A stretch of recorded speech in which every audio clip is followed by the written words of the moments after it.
அடுத்தப்புறமா என்னன்னு பார்த்தீங்கன்னா, கோர்ட்ல வந்து நம்ம வித்யா வந்து சாட்சி சொல்றாங்க இல்லையா? ரோகிணிக்கு ஆப்போசிட்டா வந்து சாட்சி சொல்றாங்க.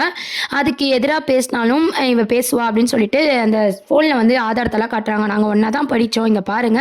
நாங்க 2 பேரும் ரொம்ப நல்ல ஃப்ரெண்டு. இவ மனோஜ ஏமாத்துனது எல்லாமே தெரியும். மனோஜ மட்டும் இல்ல, மொத்த குடும்பத்தையும் இவ ஏமாத்தியிருக்கா அப்படின்ற மாரி சாட்சியில சொல்லப் போறாங்க. அவ படிச்ச விஷயம், நாங்கலாம் ஒண்ணா தான் இருந்தோம் அப்படின்றத இவங்க 2 பேரும் ஃப்ரெண்ட்ஸா அந்த ஃபோட்டோஸ்லாம் காமிச்சு, கோர்ட்ல ஆதாரமா வந்து நம்ம வித்யா வந்து சாட்சி சொல்லிட்டு இருக்காங்க. இந்த விஷயம் மனோஜுக்குலாம் தெரியுமா அப்படின்னு சொல்லி கேட்கும்போது, பணக்கார பொண்ணு அப்படின்றத விஜயா வந்து கல்யாணம் பண்ணி வைக்கணும்னு நினைச்சாங்க. ரோகிணி வந்து அதை யூஸ் பண்ணிக்கினா இந்த விஷயம் எல்லாம் மனோஜுக்கு எதுவுமே தெரியாது அப்படின்ற மாதிரி வித்யா வந்து அவங்களுக்கு என்ன உண்மையெல்லாம் தெரியுமோ எல்லா உண்மையும் பார்த்தீங்கன்னா கோர்ட்டில் சொல்லிட்டு இருக்காங்க.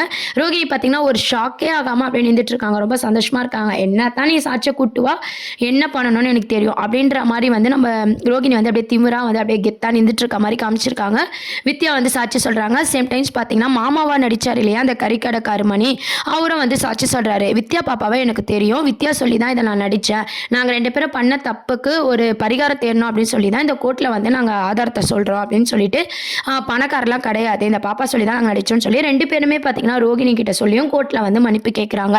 இப்போ ஜட்ஜ் வந்து என்ன தீர்ப்பு கொடுக்க போறாரு, அப்படி தீர்ப்பு வழங்கும் போது பார்த்தீங்கன்னா கண்டிப்பாக ரோகிணி வந்து ஒரு நிமிஷம் அப்படின்னு சொல்லிட்டு அவங்க ஒரு கேம் ப்ளே பண்ணியிருப்பாங்களே அது என்ன அப்படின்றத காட்ட போகிறாங்க. இதெல்லாம் தான் அடுத்த ப்ரொமோவாகவும் அடுத்த இதுவாக கொண்டு வர போகிறாங்க.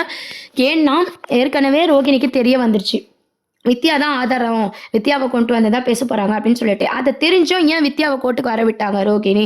கண்டிப்பா அவங்க ஒரு ஏதோ ஒன்று ரெடி பண்ணிட்டு தான் அங்கே வந்திருப்பாங்க இல்லையா? வித்யாவும் சாட்சி சொல்லியாச்சு, மணியும் சாட்சி சொல்லியாச்சு. இப்போ ஜட்ஜு பார்த்தீங்கன்னா அவங்க தரப்பை சொல்லும் போது ரோகிணி வந்து ஒரு நிமிஷம் அப்படின்ற மாதிரி பேச போறாங்க. அங்கே தான் ஒரு சஸ்பென்ஸோட வந்து மூவ் பண்ண போறாங்க. கண்டிப்பா பார்த்தீங்கன்னா ரோகிணி ஒரு ஐடியா பண்ணி வந்திருக்க போறாங்க. ரோகிணி ஜெயிக்கிற மாதிரி தான் காட்ட போறாங்க. இந்த ஒன்றுத்துக்கும் உதவாத மனோஜ் இருக்கிற வரைக்கும் பார்த்தீங்கன்னா இந்த கோர்ட் சீன் இப்படியே இழுத்துட்டு தான் போகுது. கடைசியில் கோர்ட் சீனே முடிஞ்சாலும் மனோஜ் பார்த்தீங்கன்னா இதை நான் வாபஸ் வாங்கிக்கிறேன் அப்படின்ற மாதிரி இரிட்டேட்டிங் பண்ண போறாரு. இந்த மாதிரியான ஒரு ட்ராக் தான் கொண்டு வர போறாங்க. இதை பற்றிலாம் நீங்கள் என்ன நினைக்கிறீங்கன்றதை கீழே கமெண்ட் செக்ஷனில் சொல்லுங்கள். சேனலையும் மறக்காமல் சப்ஸ்கிரைப் பண்ணுங்கள். தேங்க்ஸ் ஃபார் வாட்சிங்.